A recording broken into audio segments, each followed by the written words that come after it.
भेज रही है, जे गरीबां नूं राशन देण वास्ते भेज रही है, किसी की पेंशन भेज रही है, या किसी गर्भवती महिला के खर्चा उत्ते करन वास्ते भेज रही है, या डेवलपमेंट वास्ते भेज रही है, तो इन्हां फंड्स नूं अनयूटिलाइज मतलब उन्हां नूं लगाउण दा की मतलब है सरकार का।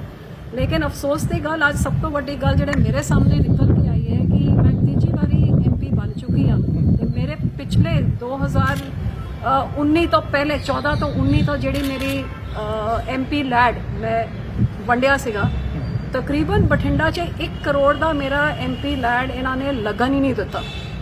1 करोड़ रुपए मेरे वापस हो गए। तो आप इन्होंने दसिया कि किवें 30-35 यूटिलाइजेशन सर्टिफिकेट्स ही नहीं लिते, मतलब 16वीं लोक सभा के अजे काम पूरे नहीं किए, तो 17वीं लोक सभा के तो मैं ग्रांट दे चुकी हाँ। सो ये बहुत दुख की गल है कि मैं पैसे दे रही हाँ अपने पिंडां 'च शहरां 'च लोगों की तकलीफां नूं दूर करने वास्ते, लेकिन ये सूबे की सरकार मेरा जिहड़ा हक बनता है कि मैं अपने पैसे खर्च के लोगों का फायदा करा, उन्होंने भी रोक रही हैगी। सो तुसी सोचो 16वीं लोक सभा तो 1.25 करोड़ रुपए मेरा मुक्तसर ते लंबी हल्के का ते बठिंडे का मानसे का अड हैगा।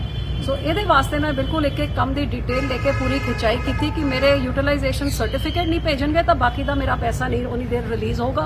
यूसीज भी नहीं दिते ने, तो कई चीज़ां होर जिहड़ी नवी स्कीमां केंद्र ने कीतियां ने। फॉर एग्जाम्पल एक नवी स्कीम कि जिहड़े अपने रेहड़ी वाले होंदे ने उन्होंने 10,000 रुपए तक की बैंक वालों एक लिमिट दी जाती है ताकि वो अपना कामकाज वधा सके। ये सारी चीज़ां कोविड नूं देखते हुए लोगों की सहूलत वास्ते दिता, लेकिन मैनूं लगता है इत्थे अपनी मंडियां 'च शायद ही किसी रेहड़ी वाले नूं इहदे बारे पता भी होगा। सो कई जिहड़ी आ स्कीमां हैगियां वो क्यों लोगों तक नहीं पहुँचाई जा रही ने, क्यों सही तरीके ताईं लोगों को अपना हक नहीं मिल रहा है, यदि साड़ी सारी सर्वेक्षण की थी। तो एक बारी फिर कहा है कि भावें पिंडा के जिहड़े वाटर वर्क्स के काम साढ़े समय तो रुके हुए ने, जिहड़ी भर्तियां बठिंडे दे म्यूनिसपैलिटी में होए भर्तियां सफाई कर्मचारियों की जिहड़ी रुकियां हुई ने, कई चीज़ां घट हस्पताल च होए भावें सफाई की जिहड़ी हैगी वो कमियां पूरी कीतियां जान।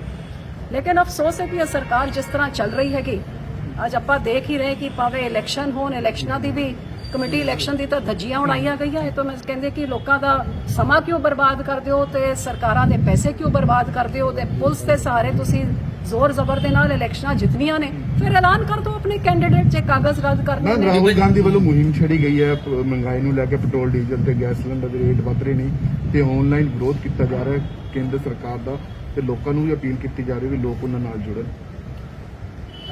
बड़ा चंगा काम कर रहे हैं, लेकिन काश जिथे उन्होंने सरकारां हैगियां पहले उन्हां सरकारां दे उत्ते पंजाब आन, ते पंजाब जिथे पेट्रोल डीजल की कीमतां सब तो वध वैट टैक्स लाया जाता हैगा, क्यों नहीं पंजाब 'च आके पहल करते हैं कि केंद्र नूं तां असीं बाद नूं पकावांगे, पहले जिहड़े साडे अपने हत्थ 'च असीं 5-7 रुपए आप घटाने आ ते फिर केंद्र दे उत्ते आपां दबाव पाने आ। सो ये नौटंकी, ये ड्रामे जिहड़ी कांग्रेस की आदत हैगी, तुसीं हुणे ही देखिया कि विधान सभा 'च पहले तो जाके घेराव किया गवर्नर का कि भी गवर्नर नूं नारेबाजी की, तो घंटा बाद उत्थे रेड कार्पेट बिछा के उसका स्वागत किया।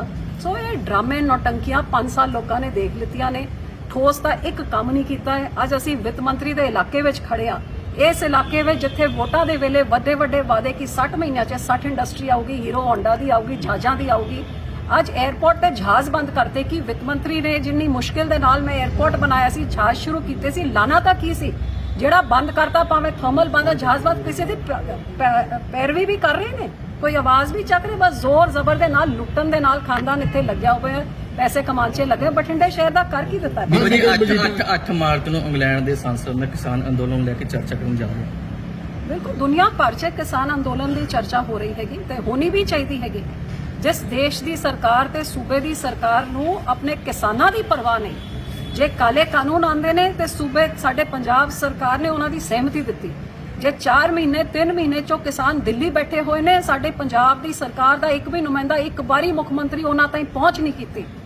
एक बारी इस सरकार ने जाके उन्होंने महकमा ना प्रधानमंत्री ना खेतीबाड़ी मंत्री ना किसी मंत्री ने जाके इन्हां किसानां दी मुद्दे नूं उत्थे जाके जोरों शोरों नाल उठाया, बल्कि किसानां नूं अपने हाल 'च छड्ड दित्ता हैगा, क्योंकि ये सूबे की सरकार नूं कैप्टन साहब नूं बड़ा सूट कर रहा है कि सारे पंजाब का ध्यान दिल्ली विच हैगा, ताकि जिहड़े इन्हां दे इत्थे लुट खसुट चल रही हैगी, जिहड़े इत्थे बिजली दे बिल होण, गरीबां दी स्कॉलरशिप्स खत्म होण, आटा दाल पेंशन शगन बंद, कार्ड कटते ने, ਇਹਨਾਂ ਸਾਰੀ ਚੀਜ਼ਾਂ ਤੋਂ ਲੋਕਾਂ ਦਾ ਧਿਆਨ ਭਟਕ ਕੇ ਉਹ ਦਿੱਲੀ ਵੱਲ ਪਿਆ ਹੈਗਾ। ਸੋ ਇਹ ਕੈਪਟਨ ਸਾਹਿਬ ਨੂੰ ਤਾਂ ਬੜਾ ਸੂਟ ਕਰ ਰਿਹਾ ਹੈ, ਜਿਹਦੇ ਕਰਕੇ ਆਪਾਂ ਦੇਖਿਆ ਕਿ ਦਿੱਲੀ ਦੀ ਭਾਸ਼ਾ ਬੋਲਦੇ ਨਾ ਦਿੱਲੀ ਤਾਈਂ ਪਹੁੰਚ ਕਰਕੇ ਆਪਣੀ ਦੀ ਲੜਾਈਆਂ ਲੜ ਰਹੇ ਨੇ।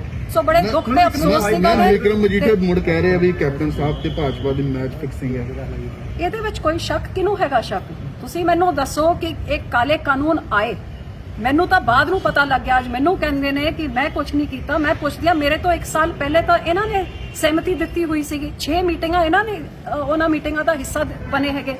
ਪਾਰਲੀਮੈਂਟ ਤੋਂ ਅਸਤੀਫਾ ਮੈਂ ਦਿੱਤਾ, 9 ਸਾਂਸਦ ਕਾਂਗਰਸ ਪਾਰਟੀ ਦੇ ਇੱਕ ਨੇ ਅਸਤੀਫਾ ਦਿੱਤਾ। ਕੈਪਟਨ ਸਾਹਿਬ ਨੇ ਵਿਧਾਨ ਸਭਾ 'ਚ ਕਿਹਾ ਕਿ ਮੇਰਾ ਅਸਤੀਫਾ ਮੇਰੇ ਜੇਬ 'ਚ ਪਿਆ ਹੈਗਾ, ਜੇ ਕਾਲੇ ਕਾਨੂੰਨ ਵਾਪਸ ਨਹੀਂ ਹੁੰਦੇ ਮੈਂ ਅਸਤੀਫਾ ਦਵਾਂਗਾ। 4 ਮਹੀਨੇ ਹੋ ਗਏ, 250 ਕਿਸਾਨ ਮਰ ਗਏ, ਅਸਤੀਫਾ ਜੇਬ ਤੋਂ ਕੱਢਿਆ।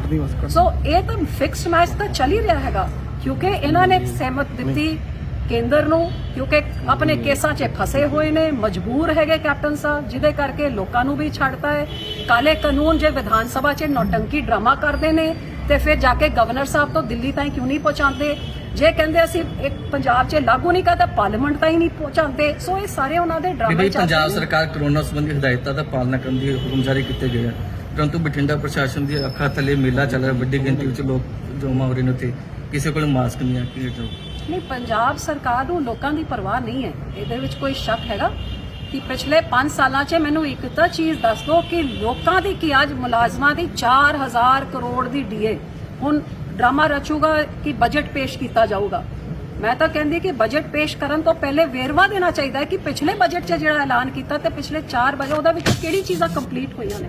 ਇਸੇ ਕਰਕੇ ਮੈਂ ਤੁਹਾਡੇ ਰਾਹੀਂ ਲੋਕਾਂ ਨੂੰ ਵੀ ਕਹਿੰਦੀ ਇਸ ਸਰਕਾਰ ਨੂੰ ਤੁਹਾਡੀ ਜਾਨਾਂ ਦੀ, ਤੁਹਾਡੇ ਆਮਦਨ ਦੀ, ਤੁਹਾਡੀ ਸਹੂਲਤਾਂ ਦੀ, ਤੁਹਾਡੇ ਵਿਕਾਸ ਦੀ ਕੱਖ ਪਰਵਾਹ ਨਹੀਂ। 5 ਸਾਲ ਤੁਸੀਂ ਦੇਖ ਲਿਆ, ਲੇਕਿਨ ਤੁਸੀਂ ਜਦ ਇਹ ਵੋਟਾਂ ਵੇਲੇ ਤੁਹਾਡੇ ਕੋਲ ਆਣਗੇ ਝੂਠੇ ਲਾਰੇ ਵਾਦੇ ਲੈ ਕੇ, ਪਹਿਲੇ ਇਹਨਾਂ ਤੋਂ ਪਿਛਲਿਆਂ ਦਾ ਹਿਸਾਬ ਮੰਗੋ।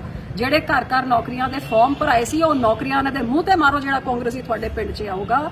ਜਿਹੜੇ ਘਰ ਘਰ ਕਰਜ਼ਾ ਮਾਫੀ ਦੇ ਗੱਲ ਕੀਤੀ ਸੀ, ਸਾਰੇ ਕਿਸਾਨ ਖੜੇ ਹੋ ਕੇ ਉਹ ਫਾਰਮ ਇਹਨਾਂ ਨੂੰ ਦਿਖਾਣ। ਮੇਰੇ ਬਜ਼ੁਰਗ ਆਪਣੇ 2500 ਮਹੀਨੇ ਦੇ ਹਿਸਾਬ ਦੇ ਨਾਲ 5 ਸਾਲ ਦੀ ਪੈਨਸ਼ਨਾਂ ਦੇ ਪਹਿਲੇ ਪੈਸੇ ਭਰਾਣ।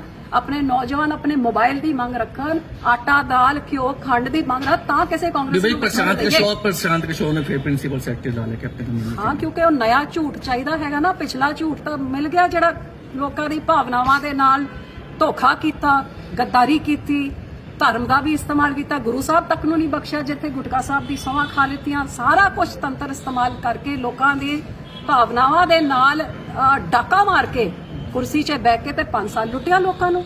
ਹੁਣ ਦੁਬਾਰਾ ਇਲੈਕਸ਼ਨ ਆ ਗਈ ਤਾਂ ਹੁਣ ਇੱਕ ਵਾਰ ਫੇਰ ਨਿਤ ਨਵੇਂ ਬਹਾਨੇ ਚਾਹੀਦੇ ਨੇ ਤੇ ਇਹ ਤਾਂ ਲੋਕਾਂ ਨੇ ਫੈਸਲਾ ਕਰਨਾ ਹੈ। ਬਜਟ ਤੋਂ ਕੀ ਉਮੀਦ ਲੱਗਿਆ ਤੁਹਾਨੂੰ? ਬਜਟ ਤੋਂ ਕੀ ਉਮੀਦ ਲੱਗਿਆ ਸਟੇਟ ਦਾ ਬਜਟ ਲੈ ਕੇ ਆ ਰਹੇ? ਮੈਂ ਤਾਂ ਆਹੀ ਕਹਿ ਸਕਦੀ ਹਾਂ ਕਿ ਫੇਰ ਝੂਠ ਦੇ ਪੁਲੰਦੇ ਬੁਨੇ ਜਾਣਗੇ। ਵੱਡੀਆਂ ਵੱਡੀਆਂ ਗੱਲਾਂ ਵਿੱਤ ਮੰਤਰੀ ਸਾਹਿਬ ਜਿਹੜੇ ਕਹਿੰਦੇ ਸੀ ਪੰਜਾਬ ਨੂੰ ਖੜਾ ਕਰਨਾ ਹੈ, ਕਦੇ ਪੀਪੀ ਪਾਰਟੀ ਸ਼ੁਰੂ ਕਰਕੇ ਕਦੇ ਕੋਤੇ। ਕੈਪਟਨ ਸਾਹਿਬ ਤੇ ਸਭ ਤੋਂ ਫੇਲਡ ਵਿੱਤ ਮੰਤਰੀ ਹਿੰਦੁਸਤਾਨ ਦੇ ਇਤਿਹਾਸ 'ਚ, ਜਿੱਥੇ ਪੰਜਾਬ ਦਾ ਆਰਥਿਕ ਹਾਲਾਤ ਕਦੇ ਇਤਿਹਾਸ ਵਿੱਚ ਆਜ਼ਾਦੀ ਤੋਂ ਬਾਅਦ ਇੰਨਾ ਥੱਲੇ ਨਹੀਂ ਗਿਆ ਜਿਵੇਂ 5 ਸਾਲਾਂ 'ਚ, ਜਿੱਥੇ ਨੈਸ਼ਨਲ ਐਵਰੇਜ ਤੋਂ ਵੀ ਘੱਟ ਪੰਜਾਬ ਦੀ ਇਨਸਾਨ ਦੀ ਆਮਦਨ ਹੋ ਗਈ। ਜਿੰਨਾ ਸਟੇਟ ਖਰਚਦਾ ਹੈਗਾ ਲੋਕਾਂ ਦੇ ਉੱਤੇ ਉਹ ਵੀ ਨੈਸ਼ਨਲ ਐਵਰੇਜ ਤੋਂ ਘੱਟ ਹੈਗੀ। ਜਿਹੜੇ ਪਿਛੜੇ ਹੋਏ ਸੂਬੇ ਯੂਪੀ ਵਰਗੇ ਕਹਿਲਾਉਂਦੇ ਸੀ ਉਹ ਵੀ ਸਾਡੇ ਤੋਂ ਅੱਗੇ ਨਿਕਲ ਗਏ ਨੇ। ਕਿਸਾਨ ਦੁਖੀ ਹੈ, ਕਿਸਾਨ ਖੁਦਕੁਸ਼ੀ ਜਿੰਨੀ ਇੰਨਾ 5 ਸਾਲਾਂ 'ਚ ਕਦੇ ਨਹੀਂ ਹੋਈ। ਮੁਲਾਜ਼ਮਾਂ ਨੂੰ ਪੁੱਛ ਲਓ ਉਹਨਾਂ ਦਾ ਕੀ ਹਾਲ ਹੋ ਰਿਹਾ ਹੈਗਾ। ਗਰੀਬ ਦਾ ਬਿਹਾਰ ਜਿਹਦੇ ਕਾਰਡ ਪੈਨਸ਼ਨ ਸ਼ਗਨ ਸਾਰੀ ਸਹੂਲਤਾਂ ਬੰਦ, ਬਿਜਲੀ ਦੇ ਬਿੱਲ ਕਿੱਥੇ ਪਹੁੰਚੇ ਨੇ, ਵਪਾਰੀਆਂ ਦਾ ਧੰਦਾ ਠੱਪ ਹੈ। ਤੁਸੀਂ ਮੈਨੂੰ ਇੱਕ ਵਰਗ ਤੋਂ ਦੱਸ ਦਿਓ ਕਿ ਕਿਹੜੇ ਖੇਤਰ ਵਿੱਚ ਤਰੱਕੀ ਪੰਜਾਬ ਨੇ ਕੀਤੀ ਆ। ਹਾਂ, ਲੋਕਾਂ ਨੂੰ ਲੁੱਟਣ 'ਚ, ਉਹਨਾਂ ਦੇ ਲਾਅ ਐਂਡ ਆਰਡਰ 'ਚ ਆਪਾਂ ਮਾੜੇ ਲਾਅ ਐਂਡ ਆਰਡਰ ਦੇ ਹਾਲਾਤ, ਜਿੱਥੇ ਗੈਂਗਸਟਰਾਂ ਦਾ ਰਾਜ ਹੈ ਉਹ ਪੰਜਾਬ 1 ਨੰਬਰ 'ਚ ਜਾਣਿਆ ਜਾਂਦਾ ਹੈ। ਨਸ਼ੇ ਵਿੱਚ 1 ਨੰਬਰ 'ਚ, ਜਿਹੜੀ ਇਹ ਮਾਈਨਿੰਗ ਹੁੰਦੀ ਹੈ, ਨਸ਼ਾ ਮਾਫੀਆ ਹੁੰਦਾ ਹੈ, ਲਿਕਰ ਮਾਫੀਆ ਹੁੰਦਾ ਹੈ, ਮਾਈਨਿੰਗ ਮਾਫੀਆ ਹੁੰਦਾ ਹੈ। ਇਹਨਾਂ ਚੀਜ਼ਾਂ 'ਚ ਜ਼ਰੂਰ ਪੰਜਾਬ ਨੇ ਵੱਡੀ ਤਰੱਕੀ ਕਾਂਗਰਸ ਨੇ ਕੀਤੀ ਹੈ, ਲੇਕਿਨ ਲੋਕਾਂ ਨੇ ਇਹਨਾਂ ਦੀ ਕਿਹੜੀ ਤਕਲੀਫ ਦੂਰ ਹੋਈ ਹੈ? ਮੈਮ 22 ਸੀਐਮ ਚਿਹਰੇ ਨੂੰ ਲੈ ਕੇ ਕਾਂਗਰਸ ਦੇ ਆਪਣੇ ਆਪ ਹੀ ਲੜ ਰਹੇ ਨੇ।